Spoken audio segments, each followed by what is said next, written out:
आगरा में दरोगा प्रशांत यादव की हत्या के मामले में पुलिस ने आरोपी पर 50,000 रुपए का इनाम घोषित किया है। पुलिस टीम बनाकर आरोपी की तलाश तो कर ही रही है, लेकिन अभी तक कोई गिरफ्तारी नहीं हो पाई है। सवाल वही है कि आखिर कब गिरफ्तार होगा खाकी का कातिल। कहां है खाकी के कातिल? कब पकड़े जाएंगे प्रशांत के गुनहगार?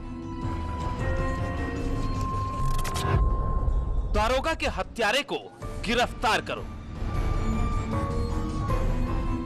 यूपी में भले ही गुंडाराज खत्म करने के लिए ऑपरेशन क्लीन चलाया जा रहा हो, लेकिन बावजूद इसके आगरा में हुई दारोगा प्रशांत यादव की हत्या ने सनसनी फैला दी। आगरा के खंदौली इलाके में दो भाइयों के बीच आलू को लेकर हुए जमीन विवाद को सुलझाने गए दारोगा प्रशांत यादव को विश्वनाथ नाम के शख्स ने गोली मार दी। बुलंदशहर के रहने वाले शहीद दारोगा प्रशांत यादव को आगरा पुलिस लाइन में गार्ड ऑफ ऑनर दिया गया। उसके बाद शव को अंतिम संस्कार के लिए उनके पैतृक गांव लाया गया। परिवार के इकलौते बेटे प्रशांत यादव पर दो परिवारों की जिम्मेदारी थी। प्रशांत की हत्या के बाद परिवार पर दुखों का पहाड़ टूट पड़ा है। प्रशांत की हत्या को लेकर सरकार ने सख्ती दिखाते हुए आरोपी पर 50,000 का इनाम घोषित किया है। साथ ही एनएसए के तहत कार्रवाई के आदेश भी दिए हैं। वहीं परिवार को 50 लाख की मदद राशि भी दी गई है। लेकिन विपक्ष का कहना है कि अगर पुलिस वाले ही सुरक्षित नहीं तो यूपी के आम लोगों की सुरक्षा कैसे होगी? जिस प्रदेश के अंदर में अपराधी पुलिस वालों को घेर के एनकाउंटर करके मार डालें, और अगर दरोगा किसी समस्या का समाधान करने के लिए जाता है तो उसकी हत्या कर दी जाए, तो आप अंदाजा लगा सकते हैं उत्तर प्रदेश में पुलिस सुरक्षित नहीं है, वो असुरक्षित है, उसको सुरक्षा की जरूरत है। तो सोचिए आम जनता और महिलाओं की क्या हालत हो रही होगी, क्या हाल उत्तर प्रदेश के अंदर चल रहा होगा। यहाँ पे जंगल राज, माफिया राज, गुंडा राज चल रहा है। सरकार का कोई कंट्रोल नहीं है, कोई किसी को किसी वक्त भी मार दे रहा है। सरकार सिर्फ गाल बजाने के काम आती है, लेकिन यहां अपराध नहीं रोक पा रही है। मामले में पुलिस ने 20 लोगों को हिरासत में लिया है। साथ ही आरोपी की मदद करने वालों से सख्ती से पूछताछ की जा रही है। फिलहाल मुख्य आरोपी विश्वनाथ को पकड़ने के लिए टीम बनाकर पुलिस दबिश तो दे रही है, लेकिन देखना होगा कि पुलिस आरोपी को कब तक गिरफ्तार कर पाती है। न्यूज़ 18 के लिए आगरा से आरिफ के साथ बुलंदशहर से प्रशांत कुमार की रिपोर्ट। और बुलंदशहर से हमारे सहयोगी प्रशांत कुमार इस वक्त हमारे साथ लाइव जुड़ चुके हैं और साथ ही लखनऊ से अनामिका हमारे साथ जुड़ी हुई हैं। अनामिका, मैं पहले आपके पास ही आऊँगा। टीम का गठन तो कर दिया गया, लेकिन अभी तक कोई कामयाबी मिल नहीं पाई है, आरोपियों की गिरफ्तारी नहीं हो पाई। शायद यही वजह है अमित कि जिस तरीके से पुलिस का इकबाल दिन पर दिन खत्म होता चला जा रहा है। ये घटनाएं बताने के लिए काफी है कि जो पुलिस दबिश करने जाती, फिर चाहे विकास दुबे का मामला देखिए आप या फिर बाकी अन्य मामले देखिए आप, जहां पर पुलिस खुद जाती है मौकाए वारदात पर या झगड़े को सुलझाने के लिए, वहां पर पुलिस को ही शिकार बना लिया जाता है। और यहां पर भी यही दिखाई दिया। हालांकि मुख्यमंत्री योगी आदित्यनाथ से इस पूरे मामले का संज्ञान लिया गया और सरकार की ओर से कुछ बड़े ऐलान भी किए गए। सरकार की तरफ से प्रशांत के परिवार को मुआवजे के तौर पर 50 लाख रुपए की राशि देने का ऐलान किया गया। साथ ही यह भी कहा गया कि उनकी फैमिली में से किसी एक सदस्य को सरकारी नौकरी दी जाएगी। इसके अलावा उनके पैतृक गांव में उनके नाम से एक सड़क भी दी जाएगी। और इस मौके पर प्रशांत के परिवार के साथ पूरी सरकार खड़ी है, यह भी ऐलान मुख्यमंत्री की ओर से किया गया। यह भी कहा गया कि जो आरोपी हैं उन पर आसूका भी लगाई जाएगी। ये सारे ऐलान एक तरफ, लेकिन दूसरी तरफ खबर यह है और इंपॉर्टेंट यह है कि अभी तक पुलिस के हाथ इस पूरे मामले में खाली है। और कहीं ना कहीं ये साबित करने के लिए बहुत है कि क्यों पुलिस का जो एक मोराल है वो डाउन हो रहा है, या किस तरीके से बार बार निर्दोषों के बावजूद पुलिस को शिकार बनाया जा रहा है बदमाशों की तरफ से। ठीक है, प्रशांत के पास चलते हैं। प्रशांत, शहीद को सलामी तो दे दी गई है, लेकिन उनके पैतृक गांव में उनका अंतिम संस्कार किया जाएगा, उसके बारे में क्या अपडेट है? पार्थिव शरीर पहुंच गया है वहां पर, कब तक होगा अंतिम संस्कार?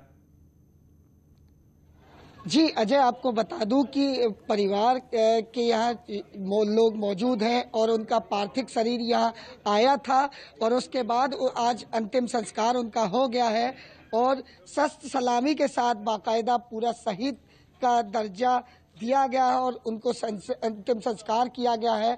आप यहाँ देख सकते हैं परिवार के लोग भी यहाँ मौजूद हैं और प्रशांत का अंतिम संस्कार हो गया है। जिस तरीके से अपराधियों की बात की जाए तो आरोपियों को पकड़ने के लिए इनाम घोषित हो गया है। एनएसए की कार्रवाई के तहत शासन ने एनएसए की कार्रवाई के लिए आदेश जारी कर दिया है। आरोपियों के खिलाफ एनएसए की कार्रवाई की जाएगी।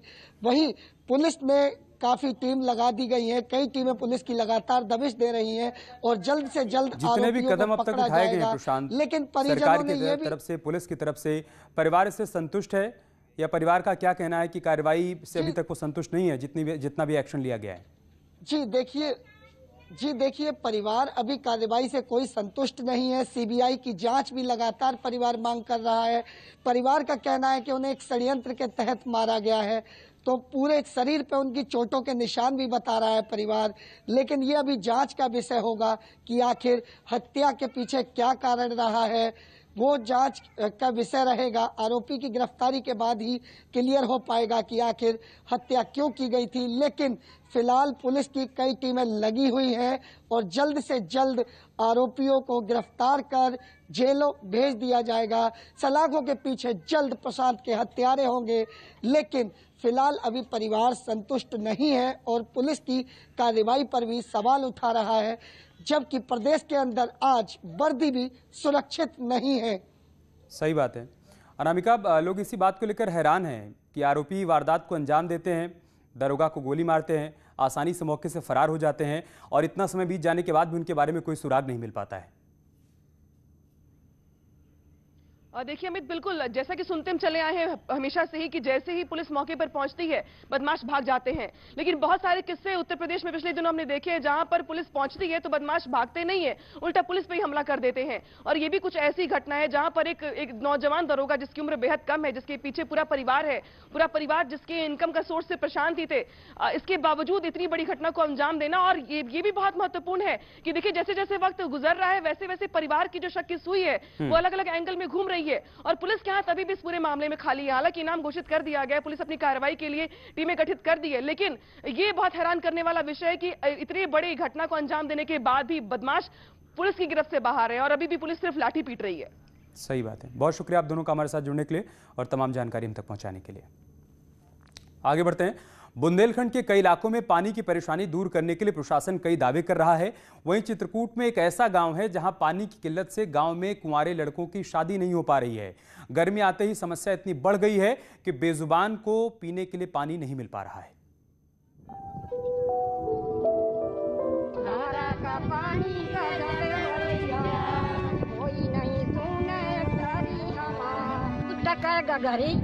गघरी न फूटे मनुष्य मर जाए और मनुष्य मारे भंवरा के पानी गजब हो जाए। इस बुजुर्ग महिला की पीड़ा क्या है हम आपको बताते हैं। एक टक सूप सवा टक मटकी, आग लगे रुखमा ददरी, भौरा तेरा पानी गजब करी जाए, गगरी न फूटे चाहे खसम मरी जाए। अब आप समझ गए होंगे कि इस गांव की महिलाओं के लिए सुहाग से ज्यादा अहम पानी है, क्योंकि एक गगरी पानी के लिए इस गांव की महिलाएं मीलों दूर जाती हैं, तब जाकर इनके बच्चों की प्यास बुझती है। चित्रकूट जिले का यह है पाठा ग्राम पंचायत, जहां गर्मी की शुरुआत होती ही पानी की भारी किल्लत शुरू हो जाती है। तो पानी का तरह है, गोरू भैंसी मारा थी, मराई मारा थी, यासन के मारे, रात भभाई था दिन भभाई था, रात भभाई था दिन, पानी का तरह है। पानी की समस्या इतनी विकराल हो जाती है कि इस गांव में कोई अपनी बेटी की शादी तक नहीं करना चाहता। शादी के हाथ तो मड़ई लौट जाते हैं, आधा गांव पर है शादी का। अरे शादी वादी यही पानी की दुखदाई नहीं हो रही ना। क्यों? अरे पानी की कंट्रोल से कि पानी नहीं है यहाँ देश में, क्यों लड़की वहाँ हो गई।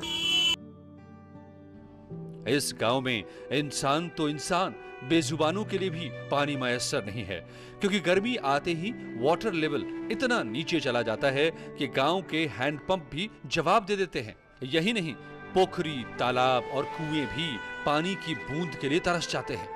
इसलिए गांव की महिलाएं मीलों दूर पहाड़ी इलाकों से पानी लाने को मजबूर हो जाती हैं। कुछ नहीं, पानी का तो नहीं आता, कहीं एक टाइम आ गया तो वही कहीं गांव का दे दिन थोड़ा बहुत, और नहीं बस सारा यही चीज बसर है। सारे हंट पर बेगड़े पड़े हैं। बोर है तो बोर वो एक कोल लवली का तो वो चालू ही नहीं करे, जो चालू करे तो कॉलोनी वाले आ जाती कोल चमार तो वहाँ पर दीवार उठाओ थी और यहाँ पूरी पब्लिक मर थी तो यहाँ से बसर करे।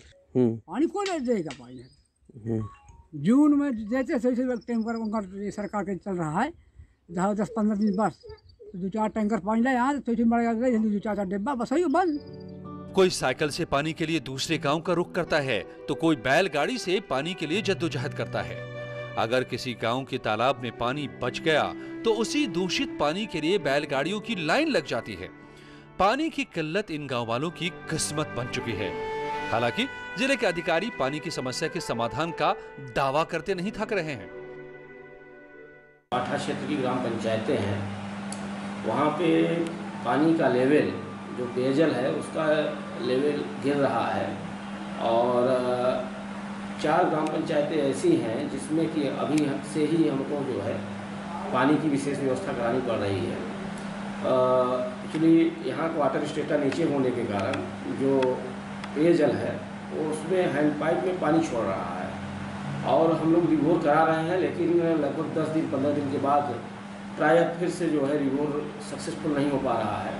तो इसका हम लोगों ने तात्कालिक उपाय यह निकाला है कि प्रत्येक गांव में टैंकर के माध्यम से जलापूर्ति की जाएगी। इसका हम लोगों ने विधिवत रोस्टर बना लिया है। दशकों से चली आ रही पानी की समस्या पर अब तक कोई कारगर अमल नहीं हुआ। इसलिए मानिकपुर तहसील में आने वाले जमुनिहाय, गोपीपुर, खिचड़ी, बेलहा, एलाहा, ऊंचा डीह जैसे दर्जनों गांव हैं जहां पानी की समस्या लगातार बनी हुई है। चित्रकूट से न्यूज 18 के लिए अखिलेश सोनकर की रिपोर्ट। यारों के एक छोटे से ब्रेक के लिए जल्द लौटेंगे कुछ और खबरों। सूबे में अजान का सियासी शोर अभी समाप्त भी नहीं हुआ था और इसी बीच बुर्के पर बैन की मांग से सियासी बवाल खड़ा हो गया है। राज्य मंत्री आनंद स्वरूप शुक्ला ने अजान से परेशानी के बाद कहा है कि 3 तलाक की तरह बुर्के पर भी बैन लगना चाहिए। इसके बाद तो विपक्ष और मुस्लिम धर्मगुरुओं ने एक सुर में मंत्री जी पर हमला बोल दिया। पहले अजान और अब फिर बुर्के पर सियासी बवाल। यूपी सरकार में राज्य मंत्री आनंद स्वरूप शुक्ला ने अजान से परेशानी के बाद बुर्के पर सवाल उठाते हुए कहा है कि बुर्के की परंपरा मुस्लिम महिलाओं के प्रति अमानवीय व्यवहार है। ऐसे में 3 तलाक की तरह बुर्के की परंपरा को भी खत्म करना चाहिए। मेरी व्यक्तिगत राय में बुर्का एक अमानवीय व्यवहार उन लोगों के साथ किया जा रहा है। जिस प्रकार से 3 तलाक की बुराई को सरकार ने समाप्त किया है, उसी प्रकार से आगे आने वाले समय में दुनिया के अनेक मुस्लिम देशों में बुर्के पर प्रतिबंध है और भारत में भी जो हावी मानसिकता है वो हावी न रहे, इसके लिए यहाँ भी बुर्का समाप्त होना चाहिए, ऐसी मेरी राय है। वहीं बीजेपी कह रही है कि बुर्के पर लंबी चर्चा की जरूरत है। बुर्का पहनने को लेकर के उन्होंने जो बात कही है एक व्यापक विमर्श का विषय है और व्यापक विमर्श से ही इस पर कोई बात कही जा सकती है। मुस्लिम धर्मगुरुओं को बुर्के पर सवाल उठाना नागवार गुजरा। खालिद रशीद फरंगी मैली ने कहा है कि बुर्का इस्लाम का अभिन्न हिस्सा है, दूसरों के मजहब पर ऐसी टिप्पणी ठीक नहीं। किसी को ये हक हासिल नहीं है कि किसी के भी रिलीजियस जो चीज़ें हैं या मजहबी चीज़ों पर इस तरीके से उंगली उठाए, क्योंकि जहाँ तक पर्दे का सवाल है तो वह हमारे मजहब का एक अहम हिस्सा है। मौलाना सूफियान निजामी ने एक कदम और आगे बढ़ाया और कह दिया चुनावी मौसम में बुर्के का मुद्दा राजनीतिक फायदे के लिए उठाया जा रहा है। देखिए, इस तरीके के जो बयानात दिए जा रहे हैं ये एक सोची समझी साजिश के तहत, रणनीति के तहत दिए जा रहे हैं। आपको पता है कि सुबह उत्तर प्रदेश में इलेक्शन होने वाला है और इलेक्शन को मद्देनज़र रखते हुए कोई ना कोई धार्मिक मुद्दा ढूंढा जा रहा है कि जिससे आवाम को रोज़गार और तरक्की जैसे मुद्दों से डाइवर्ट करके उनको फिर उसी धार्मिक मुद्दे का रंग देकर उनको बहला फुसला कर फिर से एक बार मजहब की राजनीति में लाकर डाल दिया जाए।